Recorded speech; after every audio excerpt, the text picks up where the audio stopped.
The anime starts with a boy who's busy daydreaming on a bus ride, but the calm mood is abruptly ended when a train smacks into the bus, immediately killing all the passengers. I guess Truck-kun took the day off. The boy wakes up as a child and he's having a major identity crisis. He remembers his life as Haruto in Japan, but he also remembers his life here as a boy named Ryo. His thoughts are interrupted when a bunch of guys barge in with a sack and another bag full of food. They talk about how they just made some easy money with this transport job, and you can tell that some cartel shit in the bag. The guys send Ryo away so they can eat, so he goes outside to wash himself. There he recalls how he ended up here after his mother was murdered in front of him, but his flashback is interrupted by this group of women. They ask him if he's seen a purple-haired girl anywhere, but he hasn't. One of the women, Celia, uses a magic search and it turns out that Ryo has magic energy. She leaves to continue their search and gives Ryo a pouch of silver for his help. Ryo returns to the house. He gets jumped by the cartel and realizes that everyone else has been packed up. He is about to be killed as well, but luckily for him,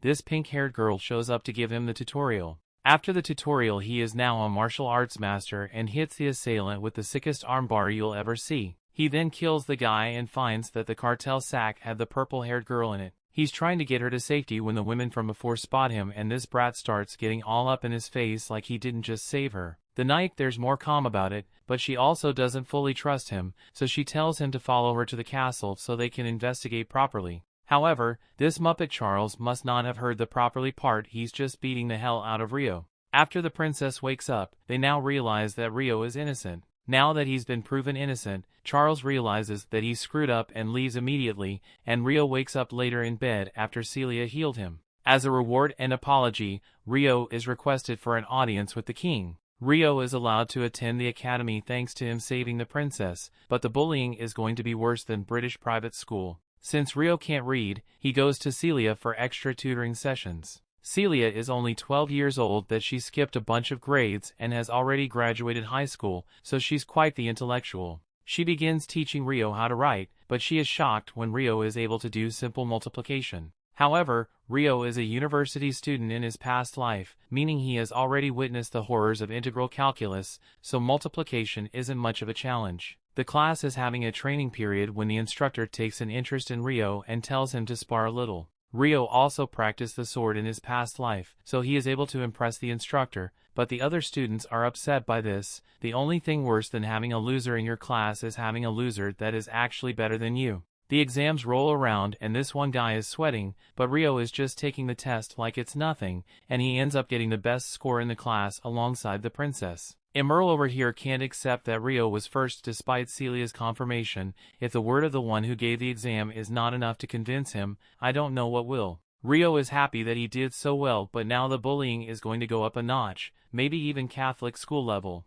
Though he thinks he'll be able to manage it since he has Celia for support, Celia agrees and says he can come to her anytime he has a problem and she'll hold him to her chest to help. But Ryo is like, what chest? Some time has passed and the students for the night competition are being selected and Blondie still can't accept that he's worse than Ryo. Ryo spends most of his time with Celia, whose puberty hasn't been generous to. While Ryo's over here with his 6-foot energy, Celia asked Ryo what he intends to do after he's graduated and he says he intends to leave the country. He's going to go to the Aguma region, which is where his parents are from. The day of the night competition arrives and by chance Ryo's opponent is Charles. Charles got demoted because of his actions that day and he plans to take out his frustrations on Ryo, but Ryo is no pushover and Charles loses to him while he is only a student. Charles is about to blow a head gasket, but he is forced to leave and Ryo is declared the winner. Later, Charles is drinking his problems away while this guy keeps sweet-talking him, and Let sees he's got blue hair, red eyes, and he looks like a vampire. This guy is definitely evil.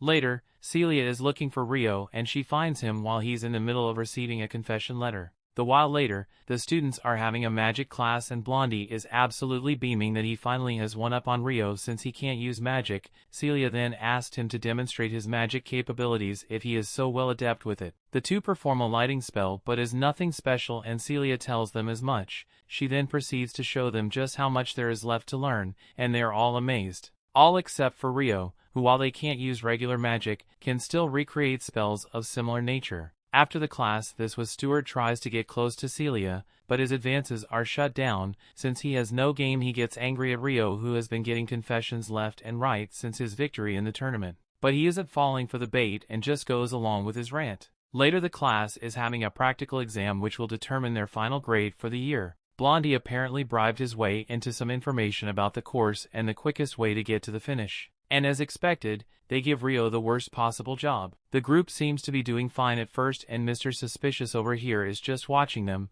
but when they think they've reached the goal they find themselves at the edge of a cliff. Blondie now realizes that his map was a scam. See, this is why you don't buy maps in a dark alleyway. They start panicking about what to do, but then things get worse and they're attacked by a group of orcs. Then Stuart gets struck in the leg and in true West fashion, he starts wailing to everyone that it hurts. He ends up bumping into the princess and she was flying off the cliff. Rio jumps out to save her and pushes her back to safety while he falls to the forest below. The group manages to barely defeat the orcs and Stuart starts trying to blame Rio for the princess's fall, but now is the time to look for a culprit. They try to leave the forest, but they are once again attacked and this time by a minotaur. To put it simply, their goose is cooked. Their magic is ineffective and their fighters have been hooped. Princess Flora is trying to revive one of her classmates when she's about to get put a body bag, but Rio comes back just in time to save her. Even Rio doesn't know why he came back to save her, but he's here now so he might as well defeat the monster. He's struggling a bit but he does indeed defeat the monster and then just walks into the forest.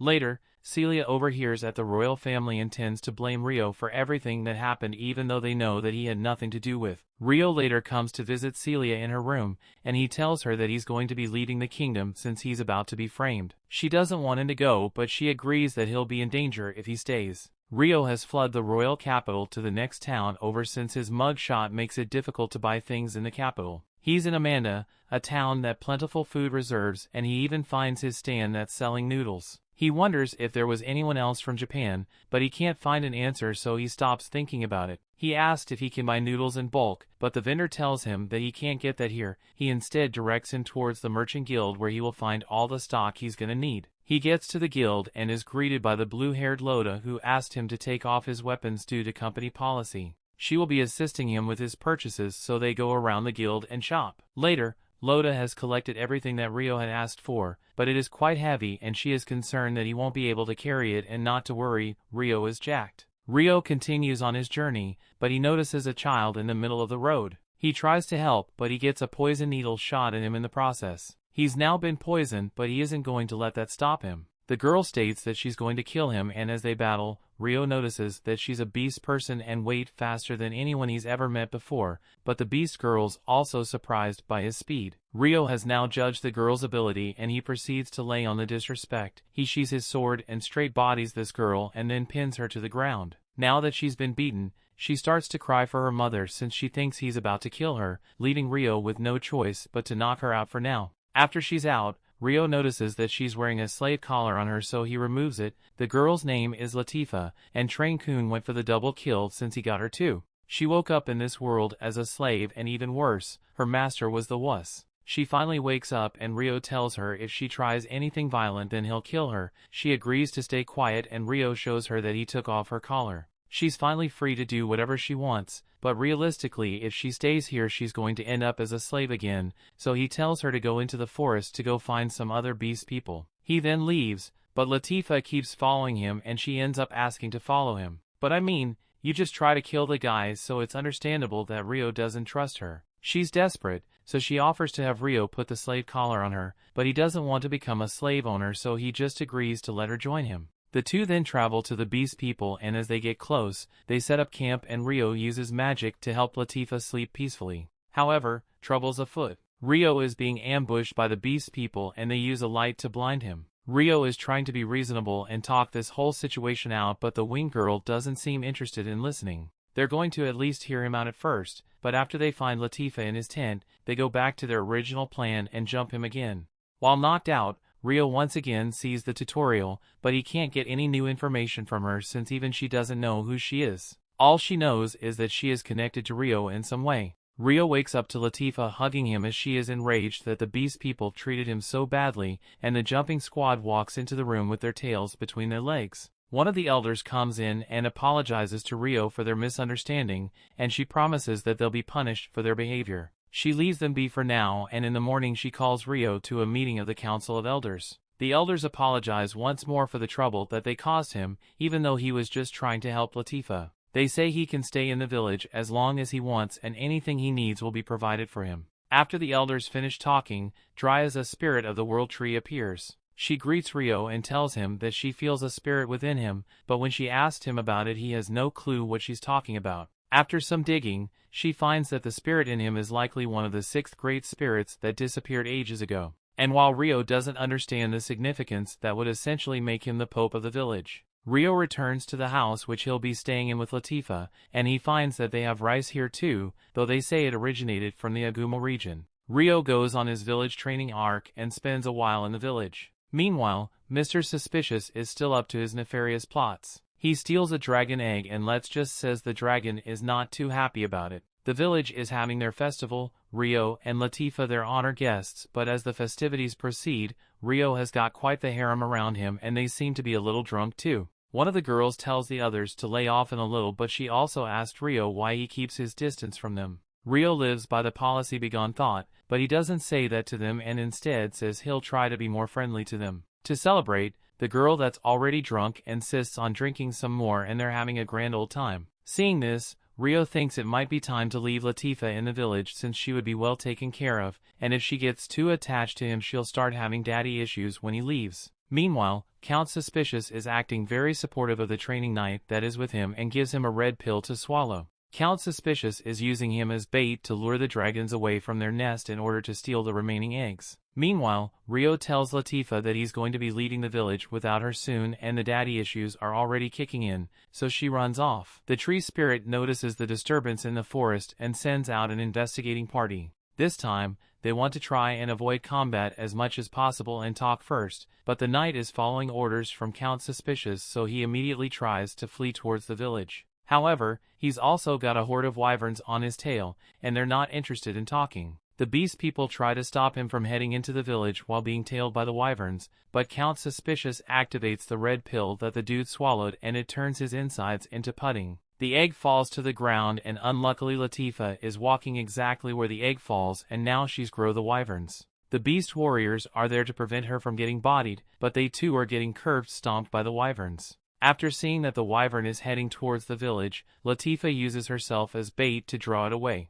But when she gets cornered by a log falling in front of her, rather than jumping back or to the side she stands there to get stomped by the monster. Luckily Ryo was there to save her, and he then uppercuts the wyvern. One of the girls is amazed to see someone boxing with the wyvern, but if it works it works. He defeats the wyvern and the remaining ones retreat after their leader just got destroyed. Later, the time for Ryo to leave has arrived and Latifah has finally come to terms with him leaving, but before he leaves the village they load him up with tons of gear and help him on his journey. After what must have been months of travel, Ryo finally makes it to the Aguma region and asks to meet with the village head. The girl Ruri working in the rice fields says her grandma is the village head and she offers to take him there. Once they reach the village head's house, Yuba comes out to greet Ryo. She asks him what his business is in the Aguma region and Ryo explains that his parents were originally from this region. Once Ryo mentions his parents' names, Yuba tells the other girls to leave them be since this story is a bit personal. She reveals that she knows his parents and that Ryo is her grandchild. Ryo asked if he can make graves for his parents in the village since he never got the chance to do so previously,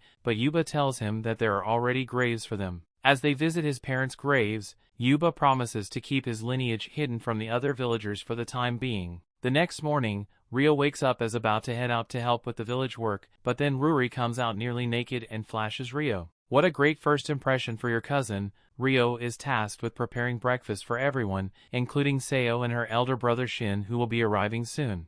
As the other two arrive, Shin asks who the hell Ryo is supposed to be and Yuba introduces them. Shin seems a little abrasive towards Ryo at first, but after he's done eating his impression of Ryo has improved. Yuba asked Shin to take Ryo to Dola to help with the hunting and while Shin now likes Ryo, he doesn't think he'll be able to handle it since he looks rather delicate. Yuba tells him not to worry about it and Ryo goes hunting with the group. But as expected, Ryo solo carries the squad and while he never said it, Shin definitely felt like a noob here. Ryo returns from the hunt and he wants to take a bath so he just pops one out of thin air. After his bath, Seo and Ruri show up and are amazed by this strange scent on Ryo. Soap. Shin is start and get jealous of Ryo. First he shows him up in the hunt and now he's rizzing up the girls with his fancy soap. He's jealous, but still's nowhere near the blondie and the wuss. Later on, Shin gets into a fight with some people from the neighbor's village, and it was well deserved since the scumbag came into the village and is already doing scummy things. But still the dude's got diplomatic immunity since he's the son of the neighboring village head, so no matter how much Shin wants to punch him, he can't. Gon keep talking a lot of shit, so Shin finally decides to punch him, but he gets manhandled and choked out. Yuba shows up to break up the fight, and since he is still an important person, she is obligated to give him a guest hut to stay in, but he gets the one at the very edge of the village. As Gon leaves, he spots Ryo tries to knock him down for no reason, but Ryo has got the cows of steel and Gon falls to the ground. Seeing the threat of going, Yuba asks to protect Seo for the night, and Ryo gives them a red pill to protect them, but not the kind that turns your insides to jelly. The next night the red pill comes in handy as Gon is trying to do something very illegal and Ryo is having none of that. He proceeds to flip the dude and lay into him with the pounding of a lifetime. Even his mother isn't going to be able to recognize him after that one. Since Gon managed to survive Ryo's beating, he is to be taken to the capital to answer for his crimes, and Ryo is tagging along with Shin. Shin is actually warmed up to him quite a bit, seeing as he just saved his sister and all. Later, Ryo is out with Seo and he buys her an accessory as thanks for all that she has helped him with. Immediately after, a girl is being kidnapped in the crowds while her guard is being kept busy. The guard calls out for someone to help her, but no one is willing to risk their lives. However, Ryo steps up and defeats the attacker, and the whole crowd starts clapping, as if they couldn't have helped at least a little. Ryo leaves before he can get into any more trouble, but upon returning home he finds someone there to discuss something with him. The man is called Gookie, and he tells Ryo that his family is royalty. His father was a noble warrior assigned to protect the princess during a war, but his peace negotiations were settled. The prince of the other country tried to kidnap the princess, because why the hell not? And while Ryo's father was able to stop him, diplomatic community strikes again, and the prince ordered for Ryo's dad to be executed and his mother to be married to him. While the king wasn't going to let that happen, so he instructed them to flee the kingdom and live together. Now Gookie would like Ryo to go and see the king. Ryo meets with his grandparents and tells them the story of his life up until this point and about the man who killed his mother. Ryo can forgive many things, but that man must die by his hands. Later, Yuba informs Ruri of Ryo's royal lineage, and she doesn't believe it at first, but upon realizing that they aren't messing with her, she suddenly gets all formal with Ryo. He isn't really into the whole royal thing, especially after seeing the royals where he grew up, so he asks her to just treat him like normal. He also tells them that he'll be leading the village in a year to go back. Later on, the other girls in the village are a little jealous that Ruri is on a first-name basis with Ryo, and consequently Seo starts to get a little self-conscious about how close Ryo and Ruri are. Ryo ends up telling Seo that he'll be leading the village later that year, and she's emotionally destroyed. But neither she nor her brother can say anything to make Ryo stay. So in order to cope, she becomes a gym bros and starts training. After that, Ryo spends a few more months living in the village, and this time, before he departs to continue his journey, he gets approached by a fair maiden that confesses her love for him. And sadly, it doesn't matter how much I want him to say welcome to the harem, the result would end the same, him saying sorry, I can't retain your feeling. Although it crushed her heart and mind, a little chat with the giving Chad man lifted her spirit and encouraged her to say one last goodbye Naruto style. Just like when Sasuke left useless Sakura behind in the Leaf Village, but enough of pleasant memories. Back to the story. Ryo leaves the village and heads towards the beast and forest. There he meets with the elders and informs them of everything that he learned in the Aguma village. He's going to be staying here for a few months before he continues on to the kingdom. The next morning, Ryo wakes up to find that he's not alone in bed. The tutorial lady is back. The rest of the girls rush in to find out what's going on, and once they see that Ryo must have had an active night, Latifah keeps asking who the girl is and why it couldn't have been her. The tutorial finally speaks up and says she is a spirit that has a contract with Ryo. Ryo names her Aisha and goes to the elders to inform them of the situation. While they are talking, Dryas appears and introduces herself to Aisha. Dryas asks what kind of magic Aisha can use, and she says all of them. So to put that to the test, she organizes a sparring match between Aisha and Ryo to ascertain her power level. The match begins, and despite only being 4 hours old, she's already equal to Ryo in terms of strength and magic. They get into a standoff and start forming massive tornadoes in the air, but Dryas brings the battle to a close before they can summon a natural disaster. As a parting gift, Ryo was given a house which he can carry in his storage and an earring, which can change his hair color since he is still a wanted man.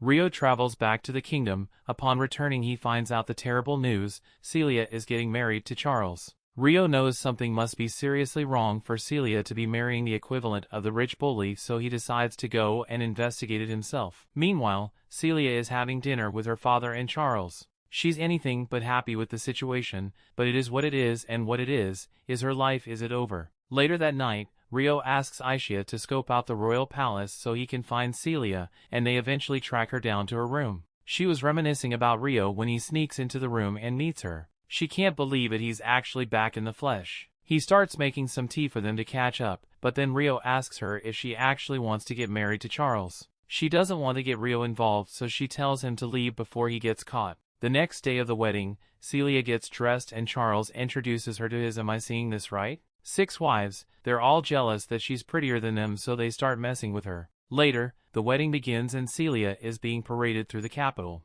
However, Rio is in the crowd and he gave it some thought. He can't stop the wedding from a political standpoint, so he's gonna do the next best thing, kidnap her. Rio is making a mad dash for Celia and is a one-man army. While doing so, he's casually ripping through the defenses and dodging bullets like it's his Tuesday morning routine. Charles tells Celia that it's only a matter of time before the guy gets captured. After all, he's up against the kingdom's elite soldiers. And as he says this, those very same soldiers are being bodied by a teenager. Rio breaks through and just for good measure he punches Charles in the gut. Now he has to sell his part as a kidnapper, so he holds a knife to Celia's throat and crushes Charles under his foot. Rio declares that because he has a grievance with Charles, he's going to abduct Celia from him and humiliate him by stealing his girl in front of everyone. Rio then gets up and runs off of Celia, and the guards aren't able to do anything about it. Charles is losing his shits and orders the knight captain to go after the kidnapper. Rio still has to shake off his pursuers, so he hands Celia over Aisha and goes back to face off with them. The Griffin squad spots him and begins firing, and real estate values here are gonna plummet after this much property damage. Rio lands on the ground and starts breaking some necks, which I guess is better than killing them. The knight captain then challenges Rio and tells the other knights to stay back unless they won't end up paralyzed. Rio faces off against him, and this is the first difficult fight he has had here, and it is only made worse by the fact that he doesn't intend to kill anyone. The knight captain's sword has some kind of enchantment on it, and when Rio lets up for a moment, he takes the chance to activate his Excalibur. It seems that Rio has been reduced to ashes, but in reality he manages to escape and meets up with Celia on a mountain top. He promises that from now on he'll take care of her and make sure she's happy. But the reunion is cut short when mysterious lights erupt from the various mountain tops. Aisha seems to know what it means and asked Rio for his help. Later, some Japanese kids appear and they are being kidnapped as soon as they appear, because why the hell not? Rio shows up, and upon finding out that this group are the kidnappers, he cuts them down. However, the big surprise turned out to be Aisha, his childhood friend / crush, is one of the isekai kids. That brings the season to an end. Thanks for watching. Want more anime recaps? Subscribe the channels and turn on notification bell.